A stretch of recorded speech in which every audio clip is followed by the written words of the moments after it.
you so much for joining me for today's Insulator Insights. If you want to go ahead and get us started, would you like to tell us your name, your position, the company that you work for or worked for, and then where you're located or based out of? All right, my name is Bill Hatfield.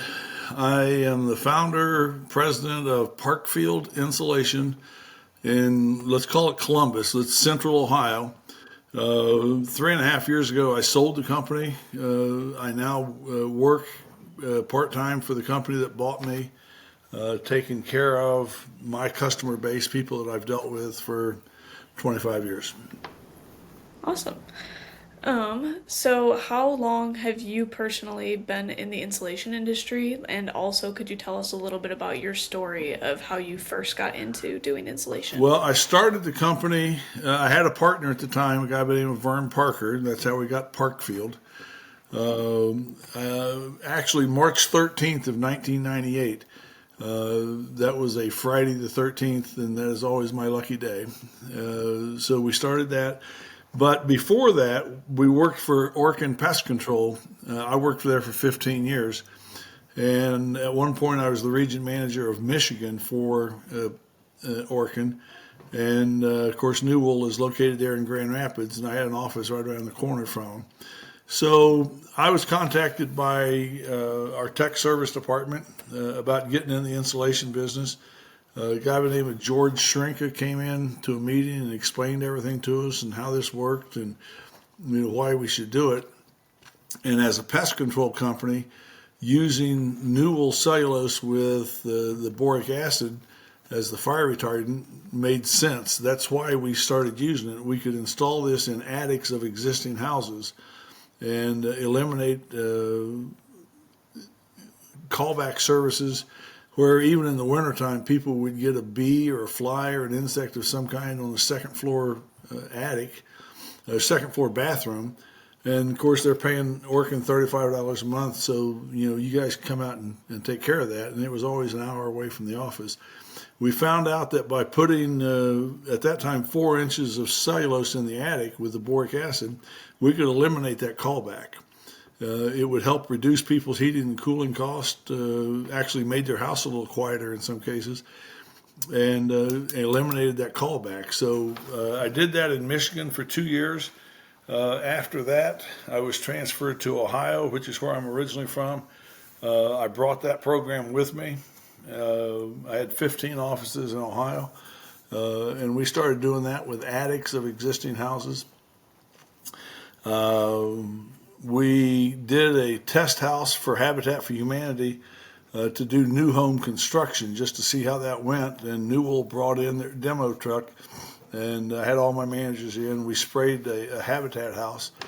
Kind of fun, made sense. We started talking about building pest-free environments on new home construction. And about that time, they decided it was time for me to move to Florida and take over a problem space there. I refused to do that because I had kids in high school. And so they explained to me that that wasn't a request. That was where my job was. So I said no. The next 2 weekends on Saturday morning, I'm watching TV on a home improvement channel. And they had a deal on there about this new insulation that was coming out that people needed to be aware of, this cellulose insulation. And it came on 2 times in a row, 2 weekends in a row. And I thought, well, that's my sign. So I contacted our salespeople at Newell, and we talked to people up there. And they had one demo truck, and they were planning on selling that to Orkin. And I explained to them that, Orkin's not going to buy it because I'm the guy that started that. I'm the guy that was driving that deal, and I was no longer there. And so after about a month, they called me and says, "You're right, Orkin's not going to buy it." So they sold it to us, quite honestly, a little bit reluctantly because we were 2 executives at Orkin, not doing physical labor, managing 700 people and stuff like that. And they were a little concerned that we wouldn't be able to physically do the work. Well, after a little bit, they finally decided to give it a shot. And so we started. If the house that we did first was available when the builder said it was, we would not have had a truck. They were doing some work on the demo truck, getting everything ready. Finally, it was ready just about the time this house was ready. Henry Venema came down along with our salesman, and we started working on this house. And it was a quaint little bungalow, 10,000 square feet, with a builder who, honestly, the very first house we did, I don't know that we ever did anything on a house after that we didn't do in that house. I mean, it had cathedral ceilings, it had cantilevers over the garage, over the outside, finished basements, anything and everything that you could imagine. And we had no idea. I mean, literally, we were learning every minute we were doing the work. And so Henry stayed for 3 days. Jim Stringfield was our sales rep, and he was there for a couple of days. And Henry was there for 3 days, and he left. So we came in the third day, and the equipment broke down. At that point in time, I didn't even carry tools with me because who knew you needed that? So I went home, got my toolbox, and we started looking at it. We called Newell, and they sent us in with their tech people, the truck people, and they showed us what to do and how to do and how to fix whatever it was that was wrong. One of the miracles was Bill Wise was the guy's name, and everything that we did on that truck is you can do with a 1/2 inch or a 9/16 wrench or socket. So that was terrific. So they walked us through everything. We got it fixed in a couple hours. Got up and started spraying it again. It took us probably a week to get that done. So that's how we got started. From there, it's just going out and trying to find other people that would let you do the work. And that's what we started with. Awesome. Well, yeah, definitely lots of experience, and that's really cool to hear your story, how you came from like the pest control side of Yeah. things and then ended up in cellulose. So that's definitely a really cool story. So how would you describe your overall experience within the insulation industry? Like, has it been a good experience for you? Yeah. Well, it's been a good experience. It was educational. When we started in '98 in Central Ohio, nobody did cellulose insulation. So the first thing you would have to do is explain cellulose to people. 86% recycled paper treated with boric acid at the time, and then they added board defense, and why it was different, and the advantages of it. The whole issue with Newell said that they would reduce your heating and cooling costs by 40%, and I found that was true. One of the first things we did, my partner and I each insulated our own house, our own attic, added insulation to that so we could see it, does it really work? And darn if it didn't. So now it's a matter of education. You have to teach people, and the internet wasn't the big deal at the time. I mean, we didn't even have cell phones when we started. We carried a beeper. So you had to educate people. So we did a lot of home builder association meetings. We'd sit in there. We had the air infiltration box that you could show the air movement and the difference, and you had to explain to people how that worked. In some cases, you had to show them that the box wasn't rigged, and you could turn it sideways. You'd look underneath it. The sound buckets made sense to people, and then you just had to explain to people that this is why it works, this is how it works, and then you had to overcome the fear that we were blowing it in wet, and we were actually adding moisture to a home. But we found out fairly early that if you go, and I just drove around, and you see a house under construction, you pull in, and you go in and talk to those people, and if you can talk to the homeowner, explain to them that you can reduce their heating and cooling costs by 40%. And I always came up with a calculation that That's about $15 a month per 1,000 square feet.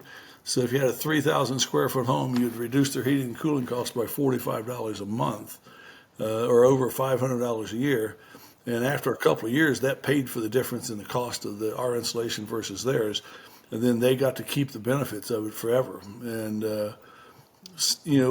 education was always the key. Give people enough information to make an intelligent decision, and usually they will.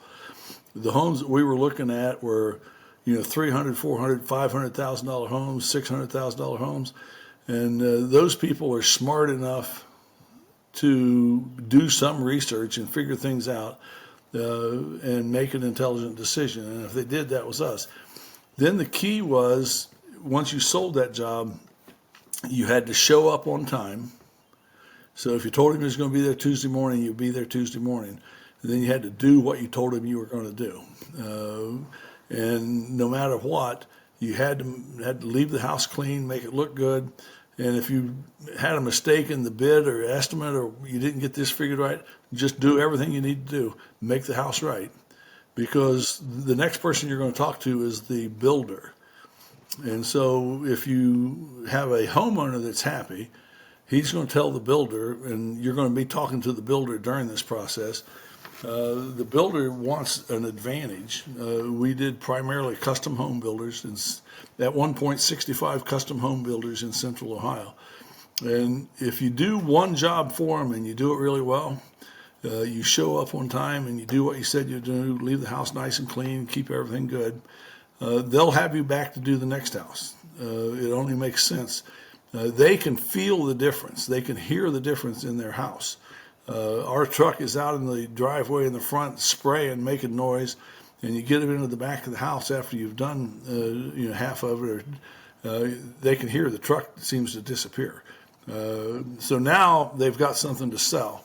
And you introduce them to the air infiltration box and put one in their office and show them how to use it. The worst thing that a builder wants to do is have to shop around for a subcontractor. So we just made it very easy. We tried to be the most convenient, simplest subcontractor he could have by showing up on time and doing what we say we're going to do. Make it easy for him to do work with us. And he would just keep giving it to Parkfield because they're going to show up. They're going to do a good job. His customers always liked it. So, it's a win-win for him. So that's kind of what we did. We specialized in custom home builders because they were willing to pay 20% more to get a better product and give them something they can sell, something they can sit down with the homeowners and show them, here's the difference.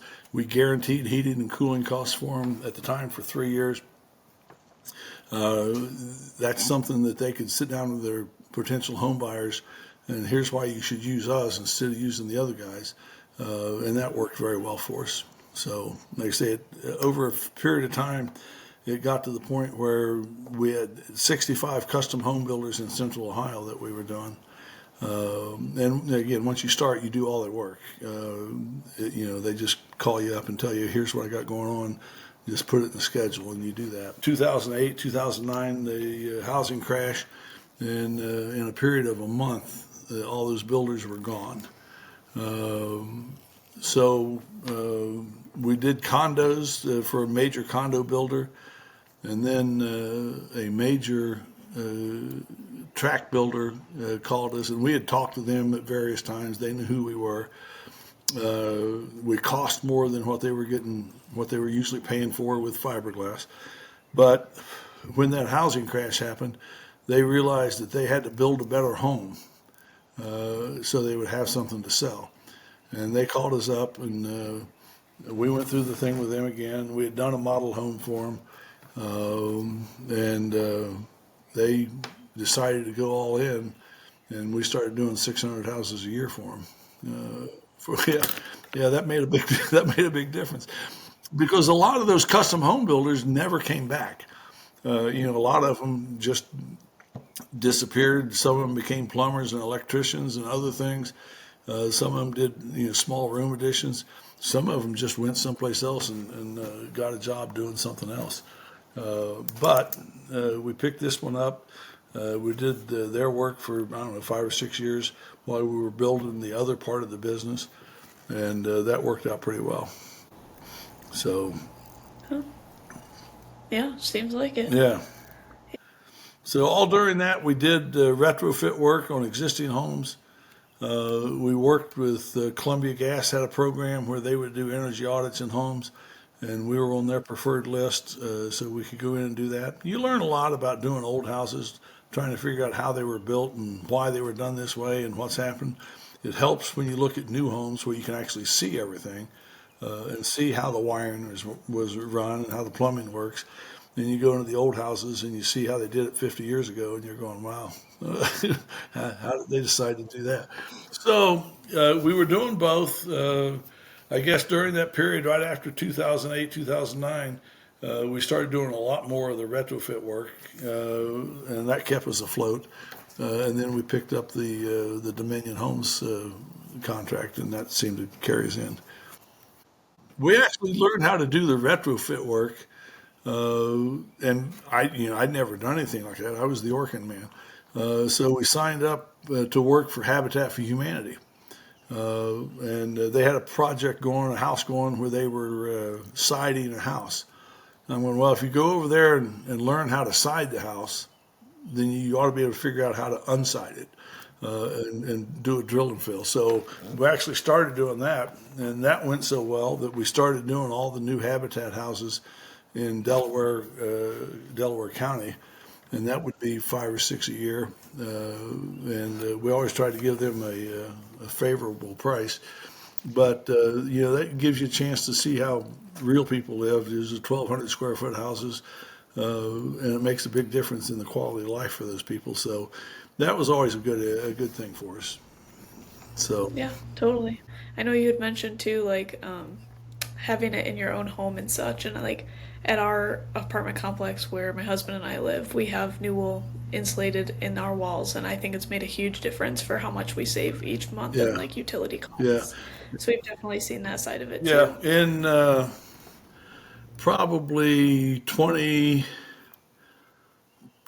2012, someplace in there, well, at one point I bought a house and moved, and that was a house that we had done the work for with a builder. I wasn't planning on buying it when we did it, but it became important, so I contacted the builder, and we went out and made a deal, and I bought that house. But you can tell the big difference. I mean, it was significant. And then I got a set of blueprints that I really liked, and so I kept those. And a couple of years later, I built the house that I'm in now, and we did an all-electric house, which a lot of people were nervous about that. And on a corner lot next to a not overly trafficked state route. But one of the neighbors came over and says, really, says, you ought to move that house back off that road a little bit more. Says, you got more land there. Just move the house back because the noise will keep you awake. And I just chuckled and I says, I think I got it covered. So we did it, and we had I had Bob DeVries do an energy guarantee, and we checked doing geotherm, doing natural gas, and doing all electric. And it just came up, and I was a big fan of geotherm, still am, but it made more sense financially to just do an all electric house. The additional cost of the geotherm on this particular house wasn't going to pay off. So we did all electric. The electric co-op did a featured article on the house in their monthly magazine, and that worked out pretty well. So, and I still live in the house. My neighbor has come down, after we've been there. Says, you hear that dog barking all the time? That keeps me awake at night. And he's all upset. And I'm going, quite honestly, no, I don't hear it. We don't hear that dog. Well, I don't know how you don't hear it. It's every night. And I said, well, you know, and he said, well, I've got fiberglass, and I got 2x6 walls. And I said, well, I got cellulose, and I have 2x4 walls, and my utility bills are less than yours, and my noise is less than yours. So, figure it out. So he just shakes his head and goes, well, okay, you win this one. Of course I do. Yeah. No, I definitely appreciate the sound control too. Yes, Like with an apartment complex especially, it's so nice not really hearing our neighbors ever. It feels like we have our own space, and I yes. definitely appreciate that a lot. Yep. We've done a lot of sound studios, theater rooms, and stuff like that. And, explain to people you do all four walls and the ceiling if it's in the basement. And that sort of isolates that. And the people upstairs don't have to listen to the music or the movie that you're playing. Other people in the rec room side of the basement, don't get influenced by it. And you have a very good sound system with all four walls being insulated. You get equal vibration of the sound, so that works well. The biggest complaint builders have is their bonus rooms over the garage are cold in the wintertime and hot in the summertime. And one of the things that we talked to Dominion about when we started with them is we would take that off the table. They would not have any complaints on that. And we showed them how we do that, and by filling the floor full of cellulose, if it's a 2x10 or 2x8, whatever, you just fill that floor full and do the walls with cellulose. So again, it's just a cocoon there. There's no air is getting in, no sound is getting in. And every year we would meet with them just to have a performance evaluation, and I would ask them, how many complaints did you have last year on bonus room floors? And they would look at each other going, I don't remember any. So, well, the only ones that we hear are from existing houses that you did before us, and they want to know why their neighbor's house is so much better than theirs. And so we can go in and fix that. So, Yeah. No, it's crazy. That's great. yeah. So, I guess kind of getting more into like your experience within the industry. Have you ever had to explain insulation options to a homeowner or client? I know that you have before, but how do you go about communicating those technical details to people who maybe don't know much about insulation? Well, I've done this at home shows and stuff like that on stage with however many people. I've done it one-on-one with a homeowner. And, I tell them, there's really three different kinds of insulation now. You can get fiberglass, you can get cellulose, or you can get spray foam. And fiberglass, the only reason people use it is because it's cheap. And the only thing that you have in your house that you identify as cheap is that. And if you look at fiberglass, most people are familiar with their furnace filter. It's made out of fiberglass. It's designed to let air under pressure pass through. So you put that in the walls and ceiling of your house, and you wonder why it's cold. If you put your hands on the wall on a cold winter day in a fiberglass house, the walls are cold. So now you're heating not only the air in your house, but you're actually heating your house. So you stop that air infiltration. You stop your furnace or air conditioner running all the time. So that's fiberglass. If you want to mess up your furnace filter, put a piece of notebook paper in front of the furnace filter. Right? It stops the airflow, burns the motor up on your furnace. Right? That's cellulose. You want to stop that airflow, and that's an example of how it does that. With cellulose insulation, we reduce that air infiltration. We reduce radiant cold and heat from penetrating. Allows your furnace or air conditioner to turn off more often. Reduces your heating and cooling costs. Gives you a more comfortable house. On existing houses, I tell people with fiberglass in their attic, you have that same effect. The attic heats up to 140 degrees on a hot summer day, and that container that is the attic fills up with hot air, and that air pushes through the fiberglass onto the second floor. And you ask people if the second floor of the home is hot in the summertime. And when you walk upstairs, when your head hits that second floor level, you can feel the heat. By adding 4 to 6 inches of cellulose on top of that fiberglass, I can reduce that second floor temperature by 7 to 10 degrees on a hot summer day. And you tell that to people, and they're going, well, that's huge. Yeah, it is. So it really works. So Newell tells you that they'll reduce your heating and cooling costs by 40%. Now, I've lived in two houses that were insulated with Newell. I believe that that's true. That is at least true. Newell doesn't overstate that. They probably, they understate it. Spray foam is your third choice. And cellulose is going to cost you generally 20, maybe 25% more than fiberglass on a new home. You'll save that back in the first 2 years, 2.5 years you're in the home. So the questions I ask the homeowner is, how long are you going to live here? Well, this is it. This is my forever house. All right. So for 2 years, you're going to pay me to insulate this.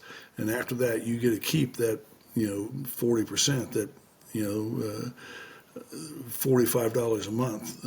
That just goes into your budget. That's yours. Spray foam insulation, they tell you that they'll reduce your heating and cooling costs by 50% versus the same house with fiberglass. I believe that's true. But the cost for the spray foam can be as much as 50% to 100% higher than cellulose. So now you have to really take a look at what is it you're trying to do. If you're going to live in the house forever, if you know that and you want to build it as solid as you can, then do that. But what I recommend to people is on the walls, if you put 2 inches of closed cell foam on the walls, that improves the structural integrity. But foam will not give you the sound reduction that cellulose does. So on a 2x6 wall, you put 2 inches of foam on it, and then you fill it up with cellulose. Now you get the advantage of air infiltration and sound reduction at a discounted price because the cellulose is going to save you money as opposed to filling that up. So that's a good way to do it, and that works pretty well. So that's generally what I explain to people. With mostly 3 different types of insulation: fiberglass, cellulose, and spray foam. And if you start out with the fact that fiberglass doesn't work, and understand that I've gotten to the point where I've done this enough that I just flat tell them that. I mean, fiberglass doesn't work. It's a furnace filter. It allows air under pressure to pass through. And again, you put your hands on the wall on a cold winter day, the walls are cold. That proves that fiberglass doesn't work. You put your hands next to the electrical outlets and you feel cold air coming through. Where's that coming from? It's coming right through the outside. So now I can stop that with cellulose. For a small price, I can give you a quieter, more comfortable home with a pest-free environment that is mold and mildew resistant. What else do you want me to do for you? And again, if you give people enough information to make an intelligent decision, most of the time they will. So, and like I say, if you sell the homeowner will sell the builder. You go in and talk to the builder and explain it to him. Make sure he has enough information. And at this point in time, everybody knows what cellulose is. Everybody's seen it or heard it, or in Central Ohio, they've seen me talk about it. So now it's just a matter of explaining to them how it's done, why it's better. And a builder, you just have to get him over the idea that it's going to cost him more. The fact is, your reputation costs you a lot if it's not good. We can change that reputation. So, and we do. So. That's great. I think that's super great that you explain it that way, and just list off all the benefits and explain how everything works. Yeah. I think most people really do get a lot of that. So that's great. Have you ever had a customer or contractor disagree with your recommended insulation type or method? And if so, how do you normally go about resolving that kind of a disagreement? Well, I have people disagree with me before we do the work. When you're in that, and they'll tell you this or this or this. And, I have taken a piece of fiberglass, hold it up, and shine a flashlight through it. So, now, with the understanding that light is heat. All right, so if you can see the light go through the fiberglass, you can see the heat go through the fiberglass. It's the same thing. And I talked to them about that. And generally I'll come back and ask the question: is what you're concerned about, is it cost more? Because that's the only answer. There's nothing that you can say about cellulose that's true. that would tell you that fiberglass is better. There's nothing on the internet. My grandpa always used this. That's right, your grandpa did. All right. But they do things different now. It's not the same as what grandpa did. They actually mathematically calculate your HVAC systems now. Used to, grandpa would stand there and go, "That's a big house. We better put a big unit in there." It's different now. Everything's done more scientifically, and cellulose works better. I've got the sound buckets. I've got the air infiltration box. I've got those things that I show them. And it's hard to argue. I mean, the only argument fiberglass has is, well, it's cheaper. Well, that's right, it is. Guilty. We cost a little bit more. But if you're going to live in this house more than a couple of years, then we're cheaper, and we're forever cheaper. People talk about it, it'll settle in the wall. And I said, well, that's true. It does. On existing houses, when you get somebody that comes in and drills 1 or 2 inch holes in the walls, and they use the equipment at Home Depot or Lowe's or someplace like that, and they blow it in that way, and then I've seen it settle 6 inches a foot, 2 foot, and it does that. But the reason it does that is because your equipment's not strong enough to do the job you gave it. That equipment that you get at Home Depot or Lowe's is designed to blow the attics of your house. And they will tell you always blow the number of bags that you're supposed to blow. Don't blow the inches, because you're putting air in there, and it'll look really good today, and you go up there 2 months later and it's settled down 4 inches. So if you're supposed to use 100 bags in the house, divide the attic into quarters and use 25 bags on each quarter of the house. And just because it's really deep when you're up there doing that doesn't mean it's wrong. But if you have professional equipment that's designed to blow under pressure, and a crew that knows how to do it without blowing your walls off, it does work, and it does not settle, and all that. On new construction, I explained to them that we blow it in wet, and you have to explain damp, and you can't squeeze it and get water out of it, but it's damp enough. It's like throwing a spitball against the wall. If you apply it with pressure and enough moisture, it'll stay there forever. And the example I use, if you go back for your 40th class reunion in high school, and if you were able to put a spitball on the ceiling of your classroom, and the teacher didn't notice it, and the janitor couldn't easily reach it, you could go back for your 40th class reunion, and that same spitball would still be there. And I know that for a fact. I've heard. You speak from experience? I've heard rumor. Okay. So the moisture, there's enough starch that occurs in paper, in wood, to allow it to be an adhesive when it's applied with pressure and moisture. And that's the secret of applying new wool with moisture. 24 hours after we spray it, you can hang drywall. People get concerned about that. I've done literally tens of thousands of houses. I've never had a mold problem on any house that we've ever done. It just doesn't happen. And, when somebody challenges you on that, again, you just haven't given them enough information. So just go back and re-educate them and teach them, and then ask them when you can get the job started for them. Yeah, great. That's awesome. Okay, so getting into some more, I guess maybe fun questions for Okay. you as an installer. What would you say was the weirdest job that you've ever done, and why? Sometimes architects design houses not to be insulated. They put kinks and curls on them, and cathedral ceilings where there shouldn't be, and this and that. When you get into those things, and you have to sit there and study it for a little bit and try to figure out how you're going to do this. And then you have to know how to hang net, which we use from new wool, or fabric, and do this and this, and how you do that. And you run into those sometimes on existing houses. It's amazing what you find in the walls of existing houses.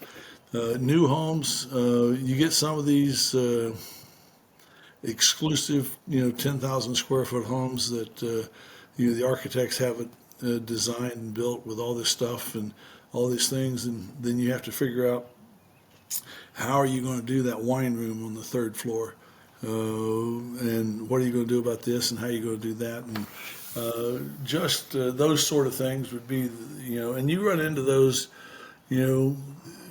every now and then, every few months. The fact is, I can tell you that, again, going back to that very first job we ever did, a 10,000 square foot house, I don't know that I've ever seen anything that we didn't see in that house. And we really we had no idea. We were pest control guys. And we're in there trying to figure out how to do this and how to do that. And Henry Veneman was there coaching us and helping us, and he was a big asset. And so you learn how to do cathedral ceilings, you learn how to do cantilevers, you learn how to do 2x8 walls and 2x10 walls. You learn how to put baffles in correctly and do this. And the most important thing is you learn how to be safe.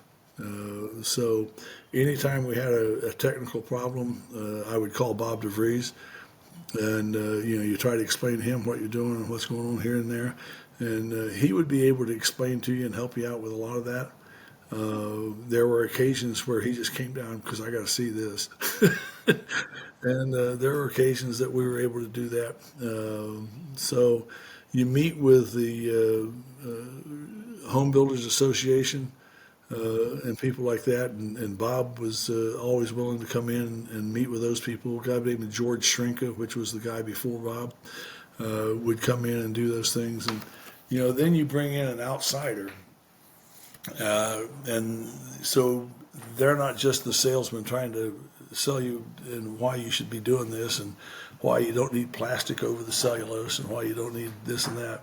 Now you got a technical guy that's in there teaching you how to do this stuff. And, he carries a little bit more respect. So I always quote Bob whenever I can. It's always fun to try to call him and give him, I got this, this, and this. What do you think? You're making this up. So, the first house, we learned how to do an awful lot. And you get into houses and you realize that, what you're trying to do is stop the air from coming in from the outside, stop the air from the inside to going outside. And so you have to see what you can do at every square inch, every square foot to stop that airflow. And sometimes we caulk double studs and do stuff like that. Floor plates, use a low expansion foam around the windows and doors. And you don't lose a lot of air on double studs, but caulk's cheap. And you do it when you're under construction. And then you never have to worry about it again. So, those sort of things. That's the, I don't know, the toughest parts. I've had builders call me up and want me to come out and take a look at this house. And you go out there, and he says, I talked to a couple other people, and they say, you're the guy. You're the one that can figure this out. And I'm going, well, why did the architect do that? I don't know. That's just the way he did it. Okay, well, let's figure it out. And, the whole thing comes down to putting insulation between the inside and the outside to stop airflow and thermal conductive. So if you do those things, there's always a way. So you just have to look at it and try to figure out and draw on the previous experiences.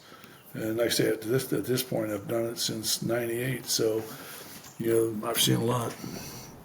Yeah, no, sounds like it. That's definitely interesting to see how everything comes together, Yeah, because architects, they're designing one thing, but they're not seeing it from the same perspective that you guys are as an absolutely. actual Yeah. installer.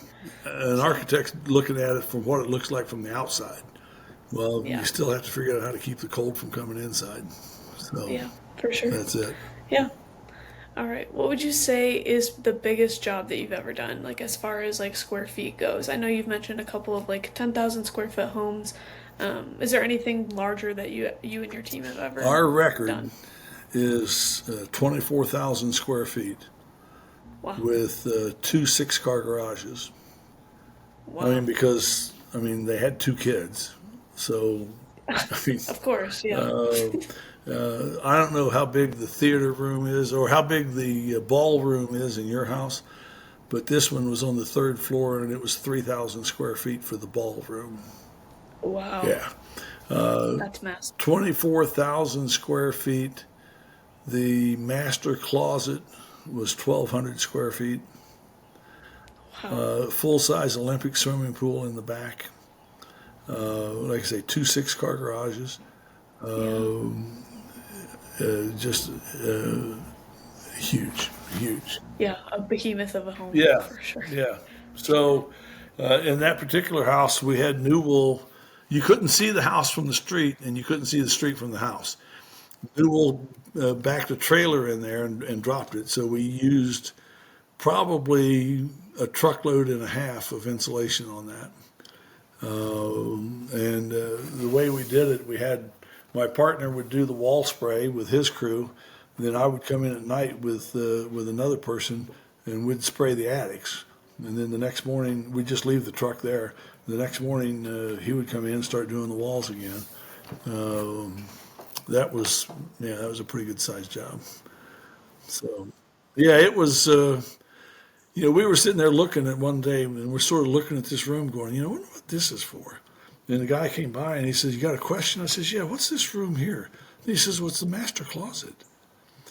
Of course. Yeah. How did I not know that? I mean, and like I say, we would come back and do Habitat for Humanity houses, and those are 1,200, 1,250 square feet. So literally, this closet was as big as that house. And the ballroom on the third floor, 3,000 square foot. The house had 5 geotherm systems in it.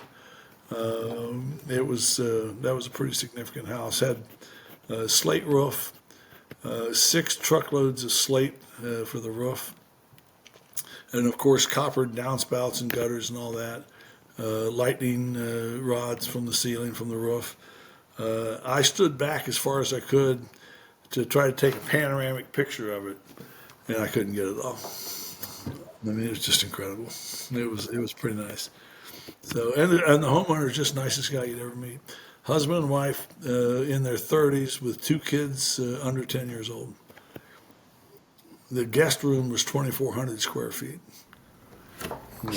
Okay. That's crazy. Yeah, it takes all. So we've Yeah, done for real. we've done other stuff in the 15 to 20,000 square feet, but that's 24,000 is the biggest. That's Yeah. We never did anything bigger than that. Now we've done apartment buildings and stuff like that that would be bigger, but a single family home, this is it. Yeah. No, that's wild. Yeah. Yes. Um, what would you say is the like what would you say is your favorite job that you've ever done? If it's different than the 24,000 square foot house. Well, the one builder that we did work for, the first job we ever did, we to this day have done every house he's ever built. And he builds, back then, he would build 5 or 6 million to $2 million homes. Now he builds 1 or 2, $3 to $5 million homes. We've done every house that he's worked on since '98. And so I would say probably those. We had one guy that was the sound engineer for some of the Olympics events, ABC Sports and stuff. And we did a house for him a couple times. I had to go back out to the house. And once he told us that, this was again a 7,000 square foot house with a 1,500 square foot garage, and his sound studio was above the garage. So everything had to be perfectly quiet. And he says, "You owe me $15, and you caused my car seats to get wet." And I'm going like, "How did we do that?" And he was a nice guy. He was a great guy. And he says, the $15, he says, "I'm sitting up here working in my office, doing sound stuff and everything. And he says, I keep hearing this thump, thump, thump, thump, thump, thump, thump, thump." Says, and I couldn't figure out what it was.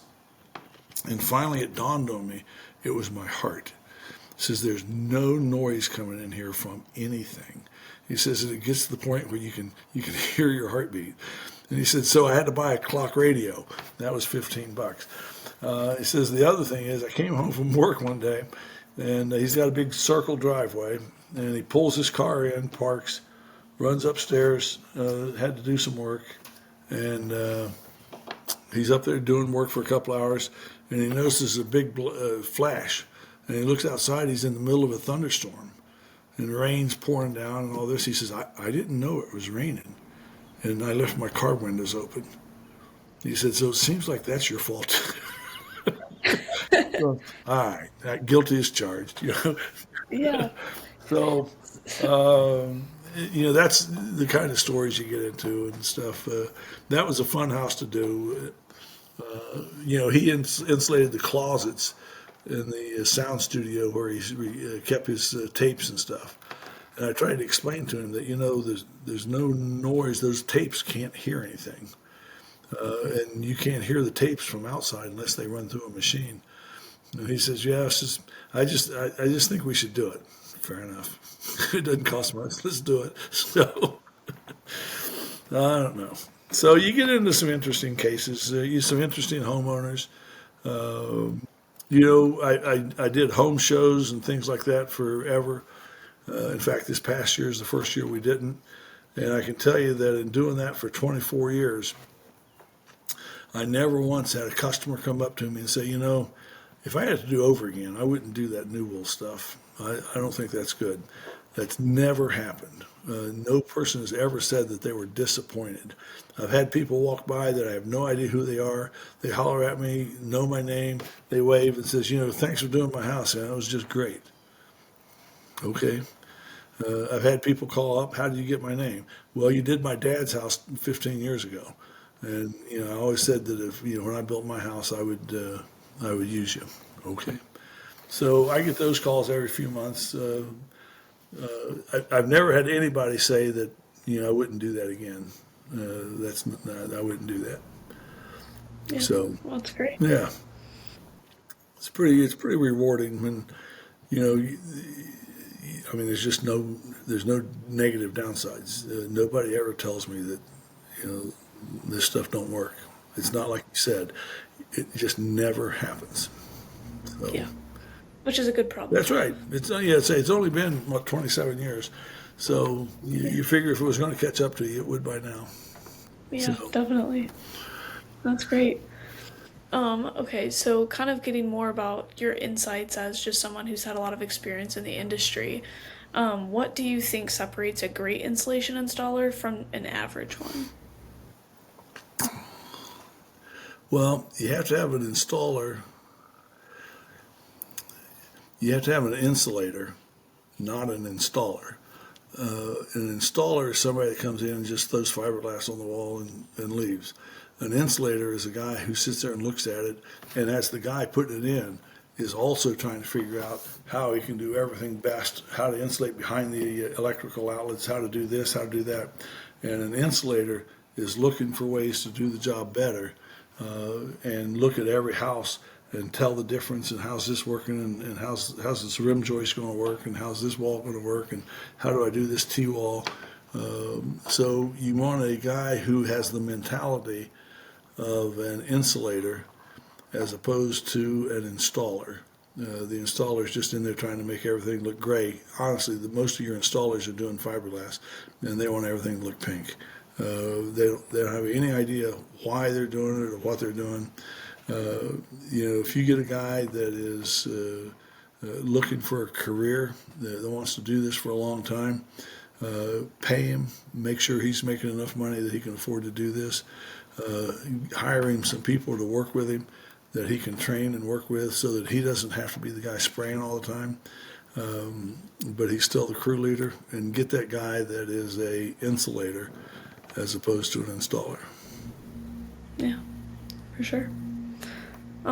So as someone who's worked in the industry, what do you think are some of the biggest misconceptions that people have when it comes to insulation? It's all the same. It's amazing how that still sits out there. The biggest issue out there is still price. Builders do the only reason a builder puts fiberglass in a house is because it's cheaper. And if he can save $1,000 on $1 million home, and he does 20 houses a year, that's $20,000 he saved. But if he can build a better home that his homeowners will refer him to other people and his reputation gets improved, then instead of building 20 houses, he can build 25 houses, and he can charge a little bit more because everybody knows that, Mike, he builds a real nice house, and it's quiet and it's pest free, and you don't have to worry about any bugs getting in it. You don't have to worry about mold and mildew, and that's a big deal for everybody now. You don't have to worry about any of those things because he builds a really great house. They don't know why he builds a really great house. He knows that it's new wool that's coming in and taking care of it. Yeah, So, definitely. What is a small detail as far as installation goes that most people would often overlook but can actually make a big difference? yeah, I would say caulking double studs, caulking the floor plate, caulking the top plate. Caulk cost a buck a tube. If you use 10 tubes in a house or 2 cases, it didn't cost you anything. It stops that complaint, that cold, it's not quite as warm. And make sure that the bonus room, the floors are completely filled and the walls are completely filled so you have no air infiltration. And if you do that right, you will hear the garage door open because it's bolted to the floor, but you won't hear the car doors close down below. You won't hear the people talking downstairs. So, most people think that all that doesn't matter. My other house was done this way. Well, that's why your bonus room is cold. And you call the construction guy, comes out and looks at it and goes, "Yep, sure enough, there's nothing he can do about it." Well, there is, but they're not going to do anything about it now. So those are the things. The easiest thing to do is caulk and foam around the windows real good. Never put fiberglass insulation around the windows. It doesn't work. Put low expansion pliable foam around them. Caulk double studs. Make sure you get T-walls and corners insulated properly so that you don't have that. Those are the details that a lot of companies miss because they're not really concerned about quality. They're just worried about getting paid the less amount. Yeah, that's really insightful. If you were training someone new into the insulation industry, what would be the first thing that you personally would teach them? How to spray cellulose insulation. Single most important thing, how to spray cellulose insulation. And at what point do you go from cellulose to spray foam? And there's a place for both. There's things that, in a basement rim joist area, spray foam is the answer. In a crawl space, spray foam is the answer on the walls and the rim joist. So you try to teach them those things, try to teach them how to do that. Teach them New Wool's phone number and tell them to call them and ask them to coach them through because New Wool will send people down and teach you how to do this. And so that's what I would do. Nice. What is the biggest piece of advice that you would give to others within the insulation industry? Don't be afraid to stand up for what you believe. Like I say, a long time ago, I quit trying to say that fiberglass was okay, but New Wool's better. And I just tell them fiberglass doesn't work. And I've had people give me that look like, you can't say that. And I said, well, yeah, sure I can. I can prove it. Look at your furnace filter. Put your hands on the walls on a cold winter day. Why is it cold? It's because fiberglass doesn't work. So stand up for what you believe. And just because the customer or a builder or a building code official challenges you doesn't mean you're wrong. Give them enough information to make an intelligent decision. And in order to do that, you have to have enough information to back your stance. And you do that, you'll gain respect of the community. You'll prove on every job that you do that what you do works. So that would be my advice. And like I say again, I've used New Wool for 33 years or something. Great company, good employees. They will go out of their way to help you, no matter what problem you have. If you call those folks, they'll walk you through everything. So That's great. Obviously, we're happy to help. Like, that's our goal is to just educate people and help them understand that we want them to have the best insulation in their homes. But all companies aren't that way. Newell is an exceptional service company. They say they're an insulation company. They're a service company. They help you do your job better, and the better you do your job, the more Newell cellulose you blow. So they win. They figured it out, and they figured it out a long time ago. Their service is second to none. When you have questions, you get answers. Then you have questions with some of these other companies, you don't necessarily get answers. And that's spray foam companies, and certainly it's fiberglass. Yeah, for sure. So that's kind of the overview of the questions that I have. Is there anything else that you'd like to add that we haven't already touched on? Any insight or experience that you'd like to share? I'm kind of just opening the floor to you. Well, when we started, again, the first thing that I did in '98 was we called every insulation company in the phone book, and there were 8 or 9. Most of them did not call us back.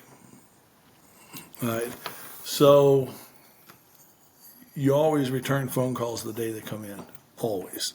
And we sit there and tried to figure this out because, again, we were in the pest control business. We did cellulose insulation, but we did it to our pest control customers as a pest control application.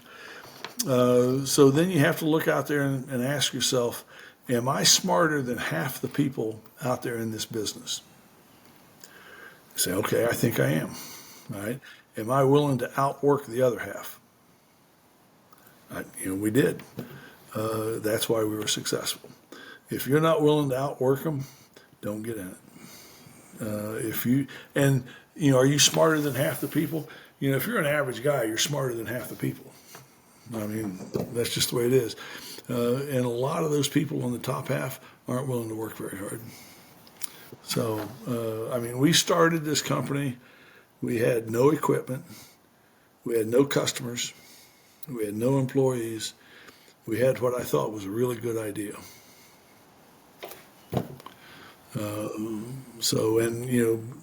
There were a few years back there, we were Newell's largest customer.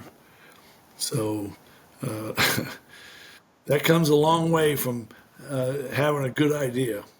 And just outwork the son of guns. You can do that. You can outwork people to be successful. Yeah, for sure. Like if you have a dream, you just have to continue to work for it. And show up on time, do what you say you're going to do, and just outwork them. Yeah, definitely. So that's it. Yeah, great. Well, thank you so much for joining me today and sharing your insulator insights. I've learned a lot personally. I know that our audience is going to learn a lot too. How can people find you and find your company? Is there like a website that you guys have, a phone number, email, just any way that our audience could get in touch with you? Well, again, I've sold the company, and actually the people I sold it to sold it.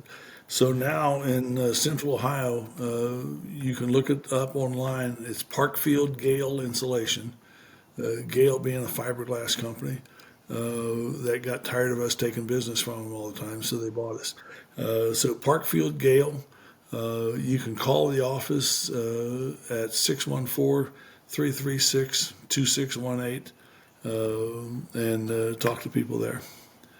So if you call the office and ask to talk to me, they'll give me a message. I am trying to retire. People that I've worked with forever keep calling me, and I keep going out and doing it. So that works out pretty well. Yeah. So awesome. Well, thank you so much, Bill. I appreciate your time and just the expertise that you've shared. And yeah, just also all the ways that you have used Newell and been a very loyal customer. So we appreciate everything that you've had to share. All right. Anything I can do to help you, please call.